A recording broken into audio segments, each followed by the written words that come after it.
Friends, welcome to ஹிம்யாஸ் home. இன்றைக்கி prawn manchurian எப்படி வீட்லேயே ரெஸ்டாரண்ட் ஸ்டைலில் செய்யலாம் அப்படின்றத பார்க்கலாமா? இது வந்து ரொம்ப சூப்பராக இருக்கும். ஃப்ரைட் ரைஸ்க்கு, சாம்பார் சாதத்துக்குலாம் ரொம்ப சூப்பரான சைட் டிஷ். ஃபஸ்ட்டு இது செய்கிறதுக்கு ஒரு 20லேருந்து 25 இறால் எடுத்து வச்சுக்கோங்க. அதில் தேவையான அளவு உப்பு, 1 டீஸ்பூன் மிளகாய்த்தூள், ஒரு 1/2 டீஸ்பூன் மஞ்சத்தூள், ஒரு 1/2 டீஸ்பூன் இஞ்சி பூண்டு பேஸ்ட் போட்டு நல்லா கலந்து வச்சுருங்க. அது தனியாக எடுத்து வச்சுட்டு இன்னொரு பவுலில் 1 கப் கார்ன்ஃப்ளவர், ஒரு 1/2 கப் மைதா, அப்புறம் கொஞ்சோண்டு அரிசி மாவு போட்டு அதில் தேவையான அந்த மாவுக்கு தேவையான உப்பு, அப்புறம் இதில் கொஞ்சம் சில்லி பவுடர் போடுங்க. ஒரு 1/4 டீஸ்பூன் போட்டால் போதும். அதில் வந்து அப்புறம் ஆரஞ்சு ஃபுட் கலர் இருக்குல்ல, கேசரி பவுடர் சொல்லுவோம்ல, அது வந்து போடுங்க. அது வந்து ஆப்ஷனல் தான், போடாமல் இருக்கலாம். அது போட்டுட்டு இதில் தண்ணி ஊற்றி பஜ்ஜி மாவு பதத்துக்கு நல்லா கலந்து விட்டுருங்க. கட்டிலாம் இல்லாமல் கலந்து விட்டுருங்க. இந்த மாதிரி இருக்கணும் கன்சிஸ்டன்சி. அதுக்கப்புறம் கடாயில் கொஞ்சம் எண்ணெய் வச்சுட்டு இந்த இறாலில் வந்து இந்த மாவில் டிப் பண்ணி எண்ணெயில் போட்டு ஒன்று ஒன்றா போட்டு பொரித்து எடுத்துருங்க. இது வந்து எல்லாம் ஒன்றா போடும்போது ஒட்ட தான் செய்யும், ஏன்னா கார்ன்ஃப்ளவர் போட்டிருக்கிறதுனால. ஆனால் நீங்கள் பொரிக்கும் போதே கொஞ்சம் திருப்பி திருப்பி தள்ளி தள்ளி விட்டுருன்னா சரியாக வந்துடும். இன்னும் இது மாதிரி நிறைய ரெசிபீஸ் உங்களுக்காக காத்துட்ருக்கு, ட்ரிக்ஸும். ஸோ சப்ஸ்கிரைப் பண்ணுங்கள். இது வந்து பொரிஞ்சு எடுத்து வச்சோன்னே இன்னொரு பவுலில் வந்து ஒரு 2 டீஸ்பூன் கார்ன்ஃப்ளவர், கொஞ்சோண்டு தண்ணி ஊற்றி இந்த மாதிரி கலந்து வச்சுக்கோங்க. அப்புறம் இன்னொரு பேனில் ஒரு டீஸ்பூன் ஆயில் ஊற்றி ஒரு 2 வெங்காயம் குட்டி குட்டியாக கட் பண்ணி வச்சுருக்கேன், அதை போட்டு சாட்டே பண்ணுறேன். இதில் வந்து வெங்காயம், குடமிளகாய் இதெல்லாம் வந்துட்டு ஹாஃப் குக்காக இருந்தால் தான் நல்லாயிருக்கும், ஃபுல் குக்காக ஆகக்கூடாது.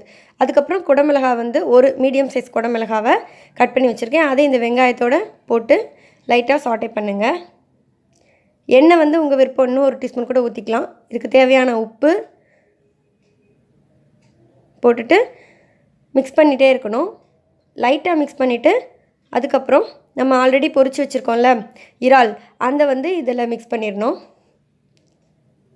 நல்லா கலந்து விட்டுருங்க. அதுக்கப்புறம் இதுக்கு இந்த கிரேவிக்கு தேவையான கொஞ்சோண்டு சில்லி பவுடர் ஒரு 1/4 டீஸ்பூன் போட்டால் போதும். போட்டுட்டு அப்புறம் இந்த கொத்தமல்லி தழை குட்டி குட்டியாக கட் பண்ணி வச்சுருக்கேன், அதையும் இதில் போட்டு மிக்ஸ் பண்ணிடுறேன். அப்புறம் டொமேட்டோ கெச்சப் ஒரு 1/4 டம்ளர் அந்த மாதிரி, இல்லை 3 டீஸ்பூன் எடுத்துக்கோங்க. இது கண்டிப்பாக ஊற்றணும், இது ஊற்றினா தான் ரொம்ப டேஸ்ட்டாக இருக்கும். சோயா சாஸ் வந்து ஊற்றலாம், ஊற்றாமலே இருக்கலாம், அது உங்களோட இஷ்டம். அதுக்கப்புறம் இதில் ஒயிட் பெப்பர் ஆட் பண்ணுறேன். ஒரு 1 டீஸ்பூன் ஆட் பண்ணால் போதும். அப்படி உங்கள்கிட்ட ஒயிட் பெப்பர் இல்லைன்னா ஹாப்பிமா fried rice mix green colour இருக்குல்ல பேக்கெட், அதில் ஒரு 1/2 டீஸ்பூன் ஆட் பண்ணால் கரெக்டாக வந்துடும். அதுக்கப்புறம் நம்ம கலந்து வச்சுருக்கோம்ல கார்ன்ஃப்ளவர் வாட்டர், அதை வந்து அந்த கார்ன்ஃப்ளவர் மிக்ஸை வந்து இதில் ஆட் பண்ணுறோம். இது வந்து எதுக்குன்னா ஒரு டேஸ்ட்டுக்காகவும் ஒரு பாண்டிங்காகவும் தான். இது ஆட் பண்ணால் ரொம்ப சூப்பராக இருக்கும். இது ஆட் பண்ணிவிட்டு ஒரு 1 மினிட் குக் பண்ணால் போதும். அதுக்கப்புறம் கொஞ்சம் நல்லா கலந்ததுக்கப்புறம் அந்த கார்ன்ஃப்ளவர் மாவோட இது போனதுக்கப்புறம் கஸ்தூரி மேத்தி இருக்குல்ல, அதை வந்து கொஞ்சோண்டு எடுத்து கையில் க்ரஷ் பண்ணி இதில் சேர்த்துடணும். இது வந்து நான் வீட்டிலே ரெடி பண்ணேன்.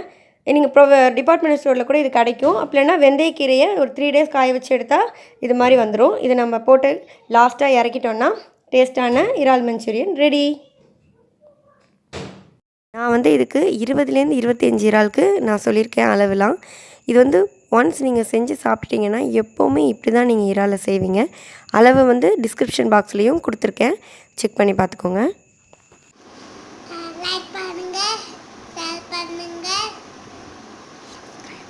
Subscribe பண்ணுங்க, எல்லா பள்ளிக்கும் இனவணிக்கு.